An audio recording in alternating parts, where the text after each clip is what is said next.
You're listening to the winning literary show, Off the Shelf Books Talk Radio, live with host Denise Turney, author of the books Long Walk Up, Portia, Love Pour Over Me, Spirals, Love Has Many Faces, and Rosetta's Great Hope. Turn up your dial and get ready for a blast of feature author interviews, 411 on book festivals, writing conferences, and so much more. Ready? Let's go. Welcome, welcome, welcome out there in Blog Talk Radio Land and iTunes and over on Rainbow Soul, which is where we started. I want to wish you a wonderful, happy, if you're where I am, a rainy Saturday morning, but it's a beautiful day. And I'm going to start with this thought, and it's from Walt Disney. The way to get started is to quit talking and begin doing. Common sense, but we can complicate things. Again, the way to get started is to quit talking and to begin doing, and that's from Walt Disney. And yes, you are listening to the Winning Book Radio Show, Off This Shelf, and welcome again to this Saturday. We're in the middle of March, you guys, March 14th, 2020, and we have an impactful author on deck for you, especially if you are ready to thrive. And she's an empowerment coach, and just excited to introduce her to you. But before I do, I wanted to ask you, I keep asking you guys, how good of a mystery sleuth are you? Are you one of those people who can figure out who done it before the author, the movie, the play reveals? Isn't that a large part why we go to plays and movies? We want to know what's going to, if we could just figure it out before it's revealed. People do that in their everyday lives, start digging into things, what really happened. We do it with so many things. If that's something that you love, I encourage you to get a copy of Love Pour Over Me, because you're going to get you a healthy dose of suspense with that book, tight, taut suspense. But if you also like and value relationships, and there's a complicated father-son relationship, a lot of people don't like the father at the start of the story. I mean, they say some foul things about him. But as you see the story transform and just continue to navigate through their lives, I'm curious if your thoughts about him will change by the time you get to the end of the story. And also there is a soulmate romantic relationship between Raymond, who's the star of the show in Love Pour Over Me, and Brenda, and they meet in college in Pennsylvania. This story goes with them all the way until they reach their midlife and beyond.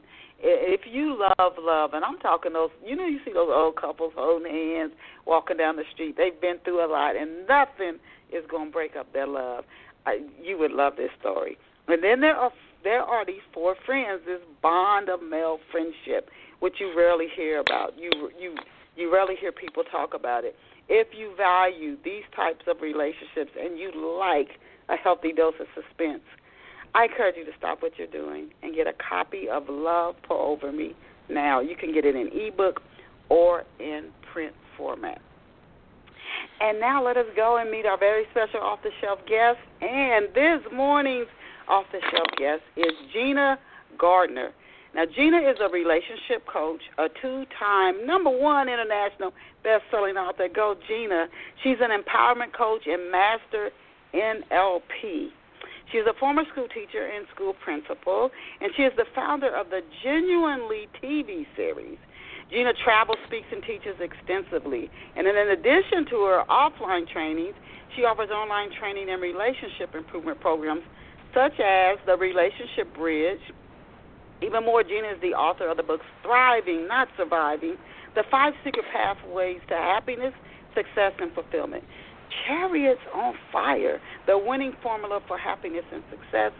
Kickstart your career, Eat Well, Live Well with Celiac disease, and Change 11, Insights into Self-Empowerment, for which Gina is a contributor. Please visit Ms. Gina Gardiner online at genuinely-u.co. So that's spelled GENUINELY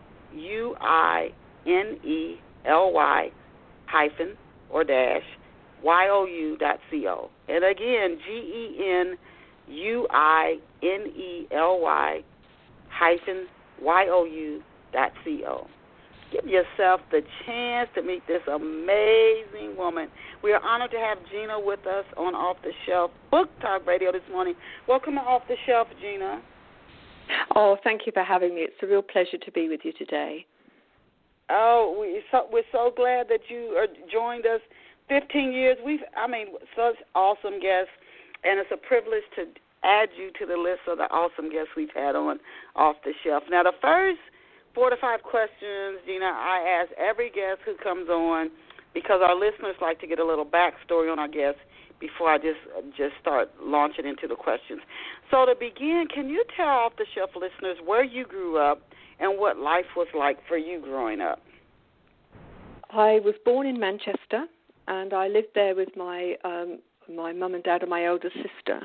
We moved when I was 5 to Stevenage because my dad got work there, and then later moved to Essex when I was 10, and by that time my little brother had joined us. He was 7.5 years younger than me. I wasn't very happy growing up. I find the changes in school a real challenge, and found it quite difficult to know how to fit in. It wasn't until I started teaching that I really found something that I was great at, and that I made fabulous friends, in fact friends that I have to this day, and have collected 8 godchildren as a result. But growing up was, as I say, a bit of a challenge. I had very bad eczema, was a bit overweight, and just felt as if I was on the outside of things. Wow, you know what? We had our guest on last week, and then he said the challenges he experienced as a kid, he thinks led him down the path that he went down where he now is helping so many others. As a child, you said it was when you were teaching and things started to open up for you, but as a child, what did you dream of becoming when you grew up? What did you want to be when you were a kid? When I was very little, I wanted to be a vet, but I soon recognized that I would have to put animals down, and that for me, I just wanted the nice bits, really. And then by the time I was a teenager, I knew I wanted to teach. What I didn't realize is that actually it was going to feel so much like being at home. And initially, I wasn't sure which subject, but I did know that I wanted to get out there and teach. And so I trained in English terms, it's primary, secondary. I think in America it would be children up to 16 or 17. And so I trained for the whole age range. But having done that, I decided to go into, and I think the equivalent in America would be junior high school. And I just loved it. And my sister's a school teacher, and I want to thank you for your service as a school teacher. Now, you started teaching when you were 21. Oh, my God, yep. That is so young. At first you thought you wanted to be a vet. You started teaching when you were 21. What do you think attracted you to, teaching? And is it or if you're from the UK, here in the United States, my sister is constantly going to school. You have to get a master's degree. You have to constantly keep your licenses up with trainings. Is it the same way there? And how difficult was it for you then? I think the system here is very different. You train to be a teacher, and then we don't get licensed. Once you're qualified to be a teacher, you're qualified to be a teacher. However, you are expected to develop professionally on a continuous way. So going to courses, reading, working with other people who are more experienced, that's something that you're encouraged to do. And in later years, I became a trainer facilitator for the National College of School Leadership and also for the London Institute. And so I helped many young teachers. But in my early days, there were opportunities for me to go and do lots of courses in all sorts of things, and I took that opportunity. Good for you that at 21, when I was researching for your interview, I said, oh, my gosh, she was so young to know. So many people struggle even in their 40s and 50s, and they still don't know what they want to do. Now, how did you feel as I was researching? Some things about you just jumped out at me. How did you feel when you were asked to be the head teacher or the principal? Well, I think it's probably sensible to explain what happened. I was appointed to be the deputy principal very early. I was promoted very quickly, and I became a deputy principal at the age of 28 to the largest school of the junior high version in the district. And for a year, I was the deputy principal. In fact, for 3 months of that, I was off because I had a really serious ski accident. And it came to the summer holiday of that year, and I was really pleased to get to the holiday, and thought I've got 6 weeks now to really get myself on an even keel. 10 days into that holiday, it might have been 2 weeks, but just a few days into that holiday, I got a phone call from the principal's wife very early in the morning, and she'd just found her husband dead in bed. He'd had a massive heart attack. So I was acting principal from that moment, and I spent the summer holiday letting everybody know, helping her manage the funeral, letting the parents know, and planning for what we were going to do in September. And then I was acting head for about 6 months, and I became the permanent head in the January of the following January. And I can remember now thinking, I am determined that the children and the staff in my care are going to have the very best learning opportunity I can give them. I was very conscious of the fact that I'd been unhappy at school, I'd been bullied, and I'd worked for 2 heads or principals that I felt were not good. So I'd had an apprenticeship of how not to do things, and I was determined that I wanted my school to be different. And I was very lucky. I was there for 21 years as the principal, and the school did very well. I ran my school for the most part from a wheelchair, having had 2 failed back surgeries following the challenges I had from the ski accident. And the gift in that was that I had to develop a way to empower people, to help them take total responsibility for their own performance and shared responsibility for everybody else's. It was very successful. We were on the best 100 schools in England list, which is published by Her Majesty's Inspectorate, and the school was on that list twice during my tenure.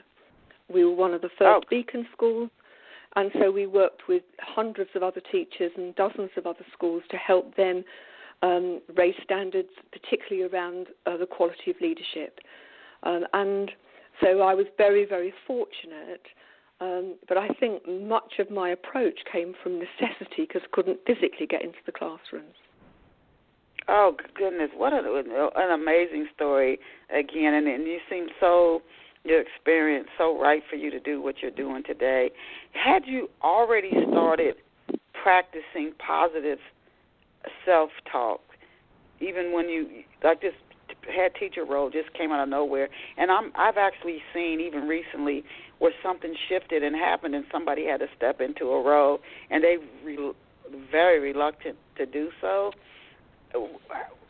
What made you at that young have like the confidence, or I'm going to do it, I am going to do it, this has been presented to me, I'm not going to run, I'm not going to resign, I'm going to do this and I'm going to do it well? Had you been practicing positive self-talk before you were asked to take this one? I think when I was at school, myself as a pupil, it was anything but positive self-talk. I didn't like myself. I didn't appreciate who I was. I felt very lonely, and I wasn't very positive at all. However, learning to be a teacher and taking up being a teacher, I found who I was. I found something that really made my heart sing, and I started the process of learning to love who I was. And it's been a process. It wasn't an instant thing. I think the thing that helped me most when I became a head teacher was my absolute determination that the pupils in my care and the teachers who worked with me, and actually all staff, not just the teachers, were going to have a great positive experience, because I didn't want them to experience what I had as a teacher in 2 schools where there were very poor quality leadership, and that the staff had to work round it rather than work with it. And so that determination that I wanted things to be good, and I was prepared to do what it took for me to learn the skills to make it so. And I think if you're that determined, it comes back to that belief. If you think you'll fail, then it's a done deal. If you're frightened you'll fail, then you're going to make very, very different decisions to if you know that what you are determined to do is to succeed. You don't necessarily know how, and I'm sure I made lots of boobs, particularly early on, but nobody could in any way think that my motive was anything other than good. And even if I was clumsy at it in the early days, I think people recognised that what I was working on was creating a better way of being, a better way of teaching, a better way of being part of the staff. And it took a while to get people engaged, but I think as people saw that that was what this was all about, that this was about making children's education not only effective, but something that they really enjoyed and that they felt cared for, and that things were being done because they were the right things to do, not necessarily because they were the easy things to do. That worked really, really well. And my school was not in an easy area. It was in Romford, it's urban. It's an area where there's quite a lot of racial tension. And I was, just to give you an example, was absolutely determined that we would have a zero tolerance of aggression. Now, that doesn't mean that there wasn't aggression. It just we would not tolerate it in school. But in order for that to happen, every member of staff, no matter what their position, teaching or not, had to be squeaky clean. It's no good telling the children, or the parents for that matter, who are often more of a challenge than the children, that we didn't tolerate aggression if any member of staff responded to an angry or difficult parent in an aggressive way. So one of the things that I implemented was training for everyone around how to manage their own emotional state and how to deal with difficult people in a way that was calm and professional, and so that we could say to the children, you don't ever see any of us speaking or behaving in an aggressive way. And to be able to say to the parents, this is an aggression-free zone. If you're upset or angry, we will listen. However, we're not going to listen while you're shouting and hollering. So come and sit down. Have a cup of tea. That's very much the English way. Tea solves everything. Come and have a cup of tea. Come and talk to us, and we will do our best to help you or to sort it out. We won't always agree with you. We will do what we feel in our professional opinion is the best thing to do. But make no mistake, you will be listened to. You will be heard. And what we found is parents really responded well, so did the children. The staff had the confidence to deal with sometimes quite tricky situations with parents, and certainly children are children and they would argue and fall out and all of those things. But because we as a staff had such a strong basis for understanding that we were going to lead ourselves, lead our emotions and take responsibility for those and for our language and our actions. And because I trained people and gave them the tools with which to work, we could provide a very different approach to the way in which, at that time at least, most schools were operating. Bless you, and thank you.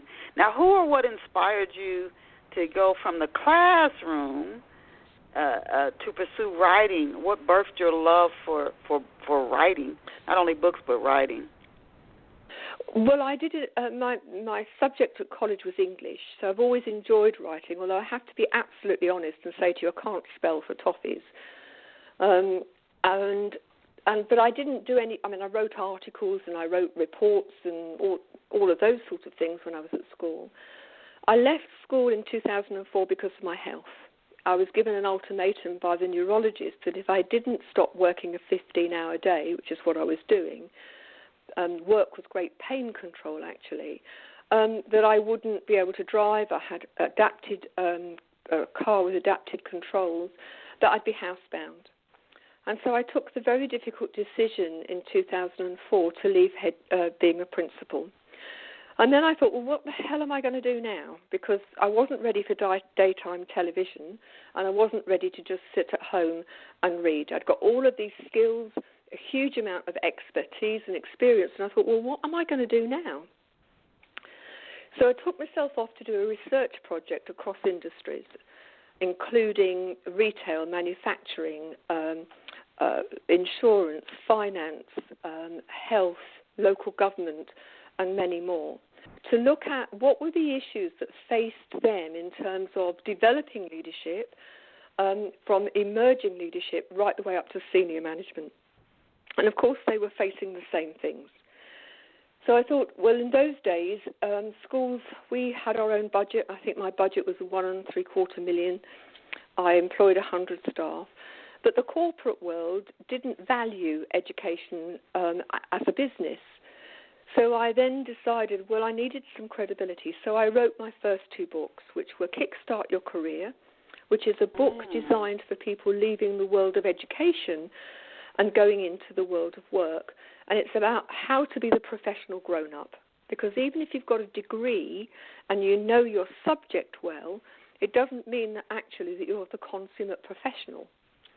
And we trained teachers. We had a license to train graduate teachers at my school without reference to a university, which is quite unusual. And we'd learnt from the number of students that we had come through the school that, and young teachers who came not through our training program but came from other training establishments, that we had to help them be professional. So that was book number 1. And its sister book, which was written at the same time, was Manage Your Staff More Effectively.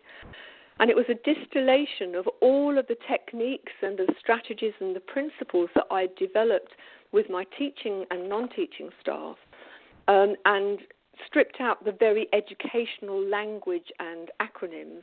And those books became my calling card. And so for the first few years when I left headship, I worked in corporates doing coaching. I'd been a qualified coach long before I left school, and also training and facilitation. And I did that until the recession in 2008-9, when suddenly all of my contracts were slashed because corporates just stopped doing training and development to save money. By that time, I was working with Essex University in their business school, and they would commission me out to go and work with different organisations. And what I discovered was that I'd go in to work with them about something or other, help them solve a problem.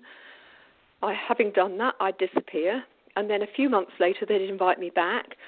And what I realised is that these were problems that could very easily have been avoided.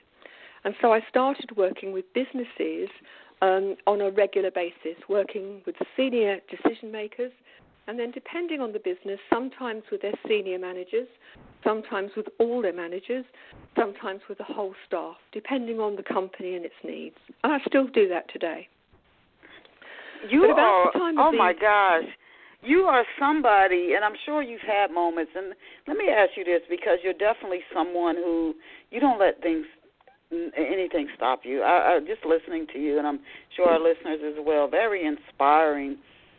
You said when you were a child you felt like awkward, like you really didn't fit in, but you have this ability to transition and shift through the Great Recession, through your injury, through going from I can't do the school anymore due to my health, and then you just transition into different things. Have you ever, so I want to ask you this for our listeners who might be struggling with this, have you ever had a time when you just felt like, I can't do it, I just can't do it, or I'm going to fail, it's just not going to turn out right for me? And if so, how did you talk to yourself to keep yourself going so you did get around the corner? I think it's really easy when you are listening to the outcome of things to assume that it was easy. And there have been plenty of dark days when I felt sorry for myself and thought, I can't do this. But I do recognise that, I'm the common denominator in my life. I take myself wherever I go from, and I have done since the moment I was born, and I will do until I die. And for me, it's looking at which do I fear most. Because it's not that I don't feel fear, and it's not that I don't struggle to know, will I manage this? But the staying stuck. So let me give you an example. As I said to you, I've had times where if I was at home, the only thing I could do is to watch telly. I couldn't make myself a cup of tea or coffee unless somebody put the cup down. That, for me, is far more frightening and far more deadly than getting on and doing something that I was good at, that I loved, that made a positive difference. So for me, it was a no-brainer. Why would I stay doing something stay in a situation that I really didn't like, that I was more fearful of getting out there and trying? And I think, for the listeners, I would say to you, the only thing that you have to fear is fear itself. Churchill said that during the Second World War, and it's really true. I've done a lot of studying of highly successful people, and the thing that defines them is not that they don't struggle, because they do, or that they feel fear, because they do, is that they fear the not trying and the outcome of not trying more than they fear failing, because what they see is failure is an opportunity to learn and develop.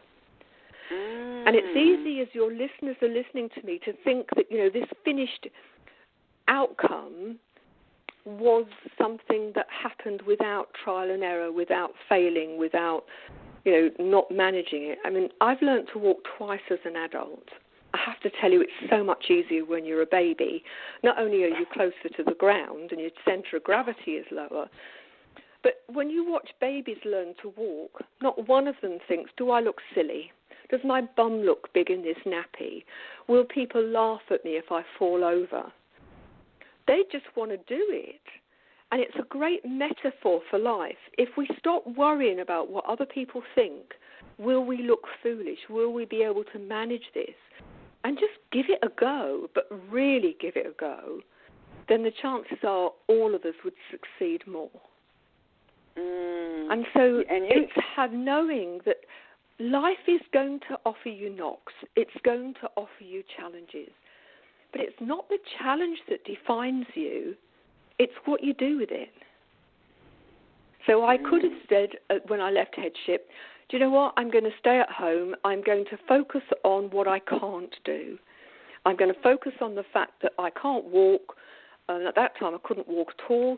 I'm going to focus on the fact I can't reach cupboards that are higher than my arms can reach. I'm going to focus on the fact that I'm no longer doing a job that I love. I'm going to focus on the fact that the world has taken, life has taken all of these things away. Or I could focus on, how do I make the best of every day? How do I focus on the good things in my life? And so learning to collect gratitudes, to go through the day and to enjoy those little things that really help your life. So for me, great plumbing, it's a really good start in the morning. Nice hot shower. And to appreciate the fact that I've got hot water, that I've got a clean and pleasant bathroom. I love the natural world. It's springtime, and every time I go into my garden, I wish you could see it, it's full of spring bulbs and camellias and weigelias. It looks so pretty. And I can really focus on those things, because even if I couldn't walk, the bulbs are still going to come up. Even if I can't walk, I can still have a nice cup of tea or enjoy the fact that somebody's phoned me and said hi. That's our choice. We can focus on the negative, or we can focus on the positive.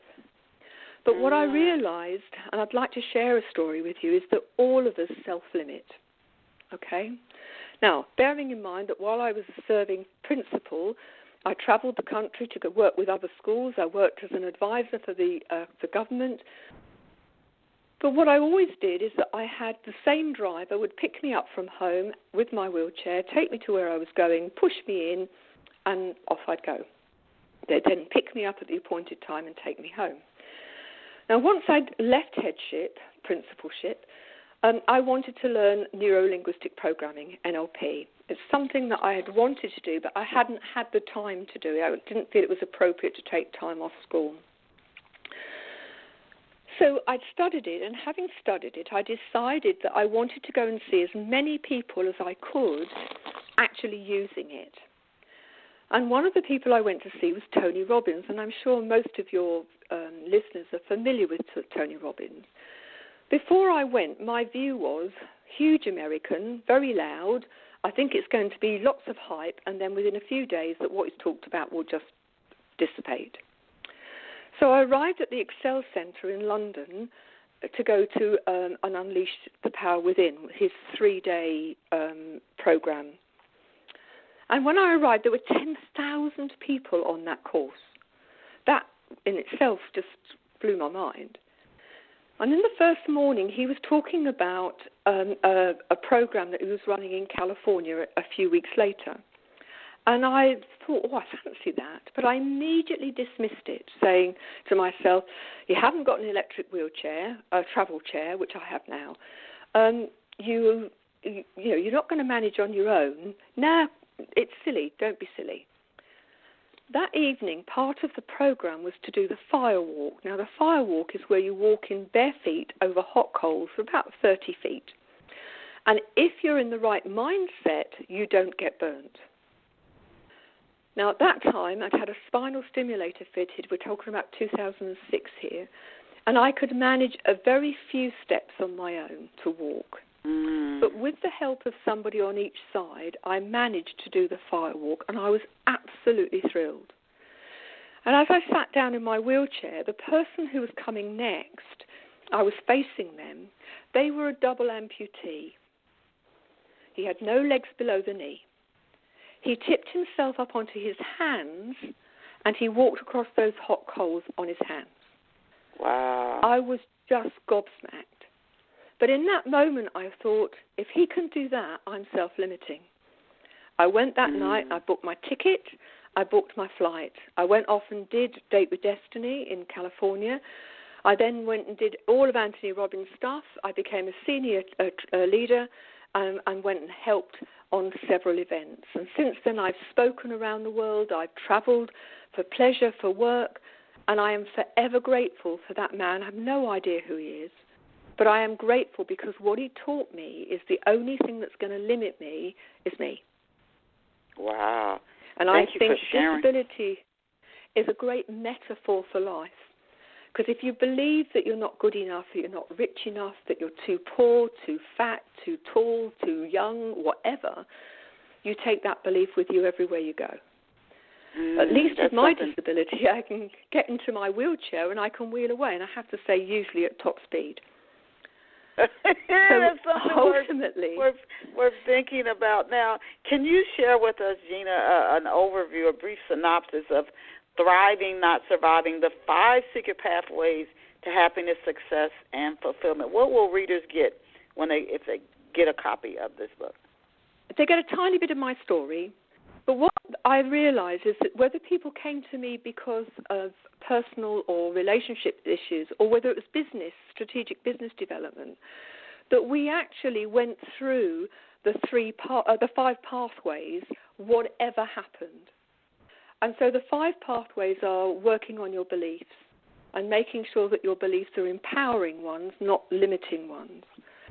The second is around relationships, and recognizing that the relationship you have with yourself is reflected in the relationships you have with others. So, and all of these are full of practical principles and strategies that you can employ in your own life very easily. The third is around success, okay? Now, if you don't know what success means for you, you're never going to know if you've actually reached it. It talks about, are you someone who fears failure, or do you fear success? Because either way, the likelihood is you're going to sabotage any chance of having lasting and sustained success. And so it looks at what motivates you and how you can harness that to help you move forward. The fourth pathway is managing change. Your choices. Everything we do in life is a choice. And every choice has consequences. Yes. How you speak, how you act, when and if you do. And all of those choices, whether you take charge of your emotional being or whether you give that power to somebody else. You hear people say, he made me unhappy or she made me angry. Well, actually, they didn't make you. You chose to let them. And so it's looking at how you can change your perspective in life, and in changing your perspective, you change the reality. And then the fifth pathway is that around purpose and fulfillment. Because if you're living a life that has purpose within it, living a life that you are living with passion and living it in a full way, then the quality of your life is going to give you great fulfillment. And so the last chapter is all about that. But it also explores the underlying principles and the underlying the connecting themes. How you use language, the power of gratitude. That forgiveness is not about condoning or about forgetting, but forgiving others and yourself gives you the freedom to live a great now and an amazing future. And I work a lot with people who've been abused, who've had one disastrous relationship after another, that have failed time and time again. And through that, give them the opportunity to do things very differently. Einstein's definition of madness was to keep doing the same thing and expect a different result. But we all do it. We do it longer and harder and then wonder why it doesn't work. So the book is very, very practical. There's no jargon. It's an easy read. And it is about how you can step into your genuine power and you can make a difference to the quality not only of your own life, but all of the people around you. So it's, if you like, it's a sat-nav. Well, I don't think you call it that in the States, do you? A navigational tool that you have in the car. I don't know what you call them there. It gives you a sat-nav to negotiate the journey of life. They call them GPS, your GPS system, and to teach you. So it's to stop you having to go into cul-de-sacs and to have to keep turning around and to keep going over round and round in circles. It's to help you move forward. And you know what? That's something that we all can use regardless of where we are. And then the one dealing with change, because is a very popular book that came out years ago called Who Moved My Cheese, about people who had worked hard, they achieved these high levels of success, and then everything shifted. And now what they used to do is just not working. And some fault, like, this worked for so long, what do you mean? But those who survived were those who, they went with the change. They shifted. What used to work is gone. You're going to have to do something different now. Now, you talked about self-limiting when you talked about the firewalk, and thank you for sharing that. But how can we, and is this in any of your books, how can we discover, maybe we know something's wrong. We're like, I feel blah, I feel flat. How can we discover what it is? What area are we self-limiting in? What is the belief, the thought we're having that's holding us back? How can we zone in on that so that's the thing we can know to work on? There are lots of ways to do it, but a simple way is if you draw a circle on a piece of paper and then imagine it is a cheese and put lines in so that you've got wedges.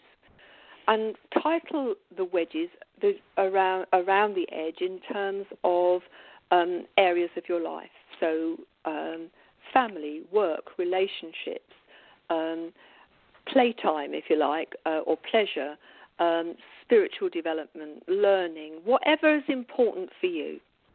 Okay? And from the center of the circle, put 10 rings. And then from the center of the circle, think about what good a quality you have in that area of your life. Money would be another one. There's so many limiting beliefs about money that really make a difference to the quality of your life. So 0 out of 10 is no quality. 10 out of 10, which means if you've coloured every ring to the outer edge of the circle, 10 out of 10 is wonderful. And look at the areas of your life which are low numbers. And if you think about that as a wheel, if you had a wheel that was really uneven, it would be a pretty bumpy ride to life, wouldn't it?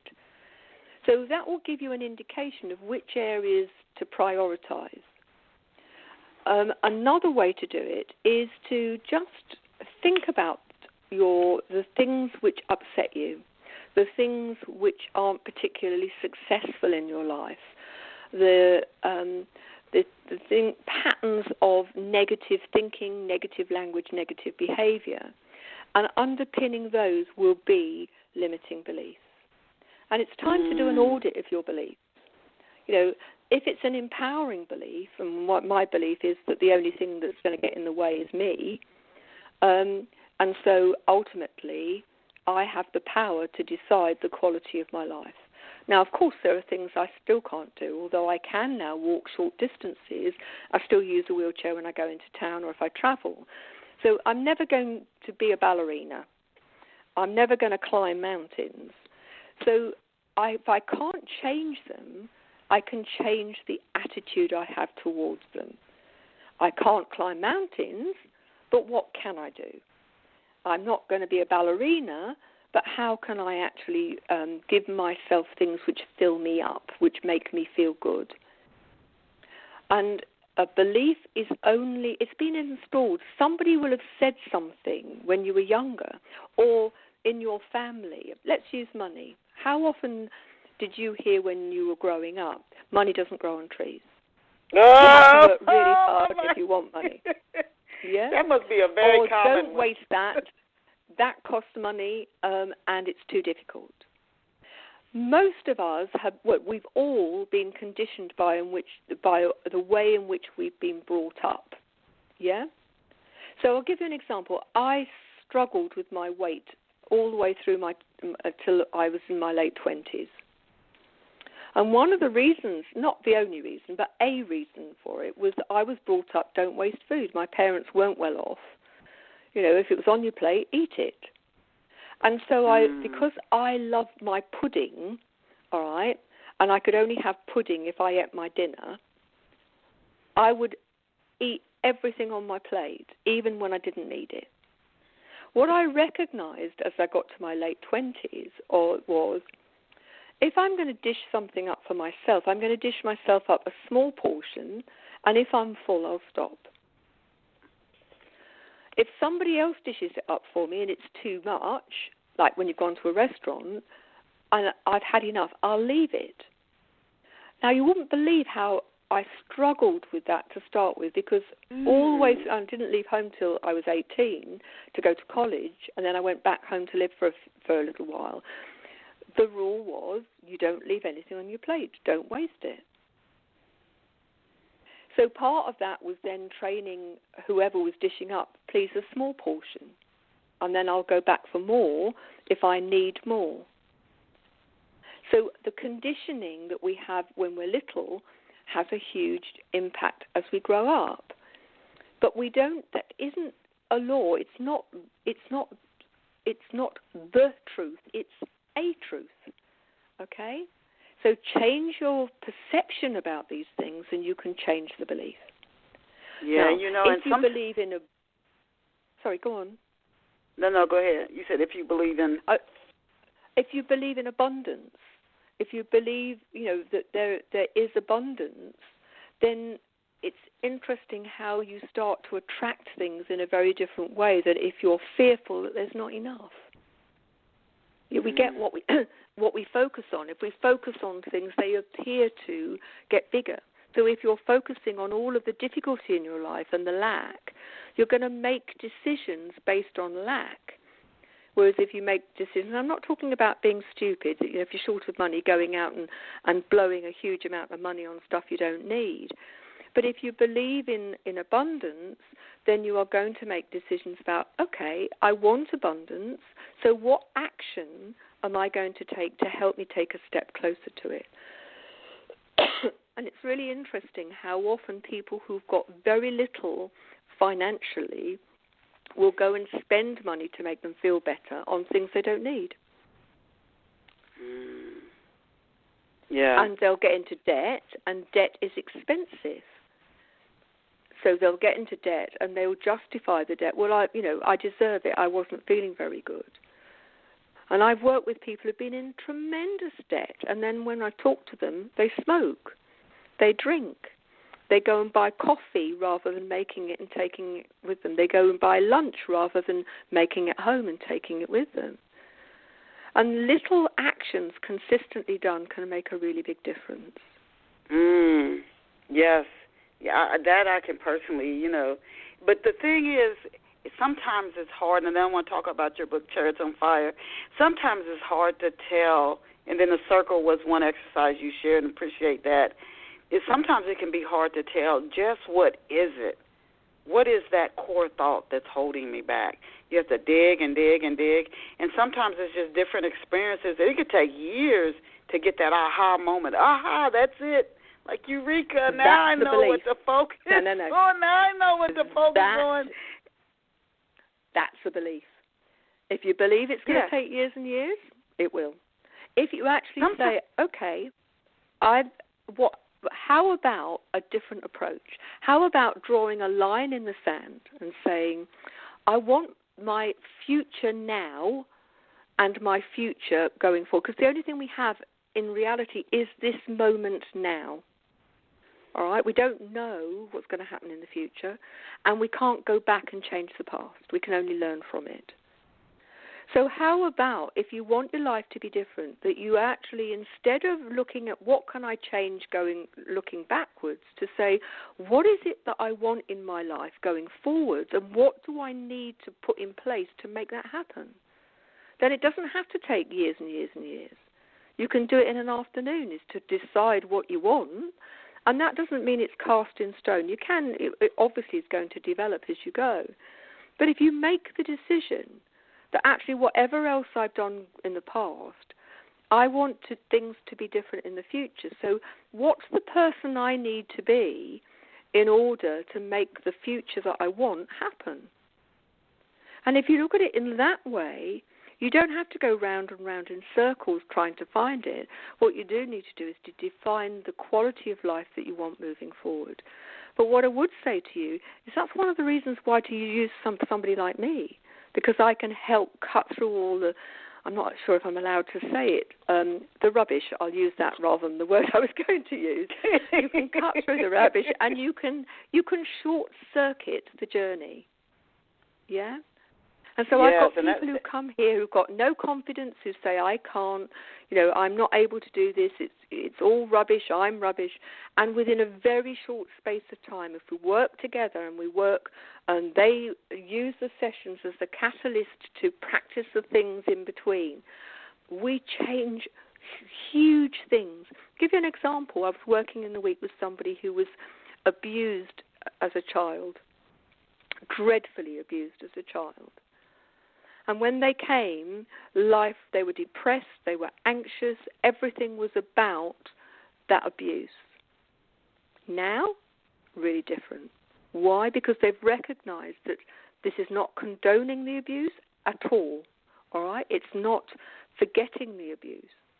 But what they are choosing to do is to let go of that and take what they've learned about themselves, that they're a survivor, that they're strong, that they have the capacity to use that as the rocket fuel to better life, rather than this pile of heaviness that is keeping them limited. Now, could they have done that by themselves?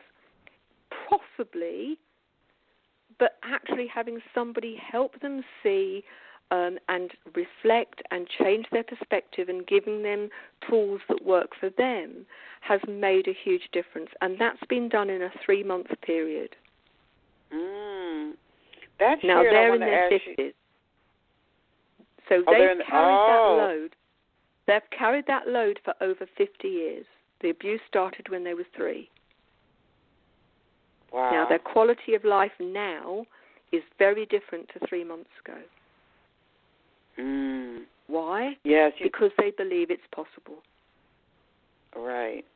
Now, speaking of that and what you just shared about this person who 50 years carried these burdens and beliefs from being abused as a child, and you're working with them for 3 months, and now they're starting to have these, eureka, aha moments and change their beliefs, which change their lives. What is a Thrive Together tribe? What is this? How long has it been? When did you start it? And just what is it? What is a Thrive Together tribe? One of the things that I recognized was that people, many, many people at the moment are feeling isolated. Even if they live in families and they've got a good partnership, they don't want to burden their family. That they often feel unseen and unheard and unrecognized. And so I've started, it's an online membership group which meets twice a month on Zoom for group coaching. They also get access to a structured program of personal and spiritual development, which is structured with videos, activities, themed journals. And they have the capacity to work with that, but also have the support of the group coaching sessions, because I wanted to keep it very low cost. So I think it's $47 a month. And they get all of the resources. They get the group coaching. They get Facebook. There's a Facebook group support throughout, so that if things are challenging, they can share it and get help. If they want to celebrate something, the group is there. So it's not just me and my team, it's also the group. And so it's a small group, but it's growing. And the idea is that there are people within that want their life to be better. They want to step into their genuine power. And it's for people who really are ready to take some action, who want things to be better. And I set this up because, yes, I can work with people on a one-on-one basis, and that's great, but there were many people who couldn't afford that. And so this is my way of making it accessible to anybody who wants to change their life, who wants to work on themselves personally and spiritually to step into their genuine power. And through that, instead of just surviving, they will thrive. But how does working with somebody like-minded, they're not licensed, and I've heard of businesses doing it, and I forget what the name of it is, but they say it's very helpful when leaders come together, and they may be from different businesses. There's a term for it, but that's very helpful. But for our listeners, in what ways does working with like-minded people, you're not working with a professional one-on-one, how does that help everybody in the group to gain more results faster, or just become more aware of things that they might previously have just not seen, not even realize they were thinking a certain way or their behavior was a certain way? How does working in this Thrive Tribe benefit everybody? So remember, everybody is going through the program, all right? So they are having focused opportunities to learn. I'm within the group all the time, all right? So I'm there, and people who are putting comments, I'm there giving advice, and I've come with well over 30 years' experience of doing this. But where the other group members offer support, the people have tried things and they've worked, and so they will offer those. They say we are the sum of the 5 people that we spend most of our time with. And if you and there are certain rules within the group, and the group is that it's non-judgmental. You might not agree with someone, all right, but nobody's going to put you down. That people are there and they're open-minded and they want to try to give themselves the opportunity to have for a better quality of life. And what everybody's got in common in that group is that they want their quality of life to be better, and they're prepared to support one another in that.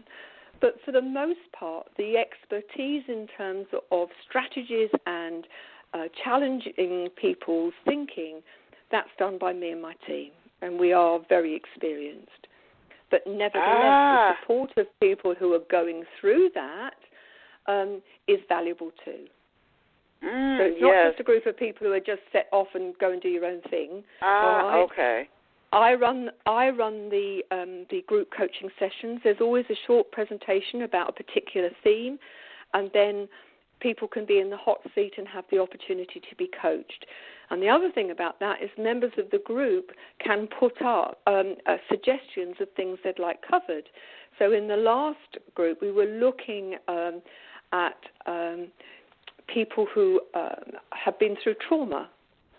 And so the whole session was around trauma and how to manage trauma, and people within the group were able to say, look, I'm struggling with this, can you help? And they had some coaching, but had coaching within the group. And one of the rules of the group is anything that we talk about in the group is confidential to that group.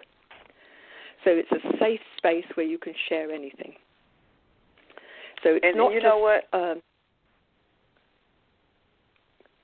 It sounds like I can see where working in a group would help, even if you weren't there. People sharing ideas. It's a safe environment just for our listeners. But that sounds like you're getting input from you. People getting it's like support groups for people who've gone through trauma. They found that it is just effective, and in part, you're not the only one having this experience.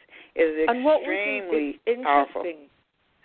What was interesting within the group of that particular, and different people come different times. Sometimes the groups are smaller, sometimes the groups are bigger. It just depends.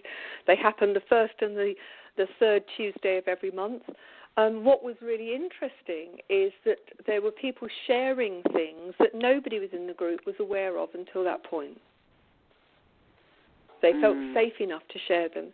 And in sharing them and getting it out of their head and recognizing that they weren't alone and actually that it wasn't a shameful thing, very often it was something that had been done to them and not by them, that helped them put it into perspective, and they went away in a much more resourced way to deal with their whatever had gone before, and some tools to help them move forward.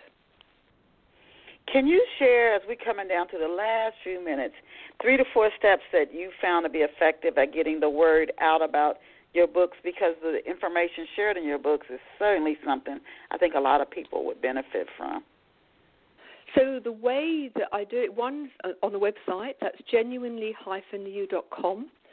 And you can join the Genuinely You Facebook group. I'm Genuinely You with Gina Gardiner. There's a Facebook group. People can join that. I'm on LinkedIn. You'll find me there under Genuinely You. There's also a lot of free resources on my website. There's a free TV show series which looks at different themes, 13 different themes. There's lots and lots of podcasts. I'm on YouTube. I'm on iTunes. All of those things. And I've put out there a huge amount of free resources. But if you're interested in the Thrive Tribe, and it would be lovely if you could join us, then go onto the website, genuinely-you, and you will find out how to join the Thrive Tribe. If you're interested in one-on-one coaching, it's All About You program. You can find that on the website, genuinely-you. If you're a leader and you're interested in enlightened leadership, then the website is enlightenedleadership.co.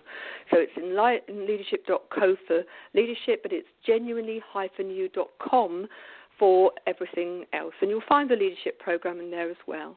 But there's just so much. What I've done over the last few years is I have created lots and lots of stuff to help people. And even if you just, initiated one or two of the strategies consistently, you will find that they will make a difference. Thank you so much, Gina Gardiner. And I have to ask you in closing, how can listeners get copies of your books? Would they go to Amazon? Would they go to your website? How can they get copies of Thriving, Not Surviving, Chariots on Fire, Kickstart Your Career, Eat Well, Live Well with Celiac Disease? There were so many more questions I wanted to ask you, but we've run out of time. The Change, 11 Insights into Self-Empowerment. How can people get copies of your books? They're all on the website, and they're and on Amazon. Thriving Not Surviving is available as an ebook, a paperback, a hardback, and as an audio. The others are all available as ebooks and paperbacks. So genuinely-you.com or on Amazon and other usual book places online. But those are the two most common ones. And I'd love to hear from your readers what they thought. And what would be fabulous if they read it and could put a review on Amazon. That would be incredibly helpful. We want to thank Gina Gardiner for being here with us on Off the Shelf this morning. And again, she is the author of she's worked with programs and the Relationship Bridge, one of her relationship improvement programs, books, Thriving, Not Surviving, The 5 Secret Pathways to Happiness, Success, and Fulfillment, which she touched on the start of the show, Chariots on Fire, The Winning Formula for Happiness and Success, Kickstart Your Career, Eat Well, Live Well with Celiac Disease, and The Change, 11 Insights into Self-Empowerment.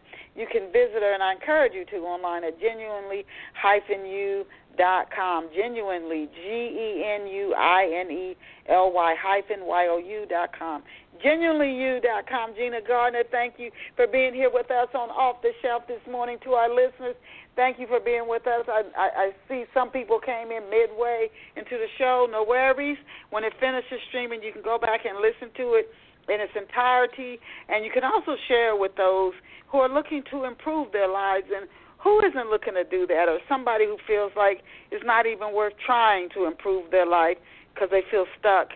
You can share this with them, and maybe they can reach out to Gina, and she can help them get unstuck so they can start to move forward in their life. I encourage you, and I say this every Saturday, you are awesome, you are amazing, you are incredible. Go out and create a fabulous day for yourself. Thank you so much, Gina. I'll shoot you an email when the show finishes streaming. Bye for now. Thank you very much indeed for having me.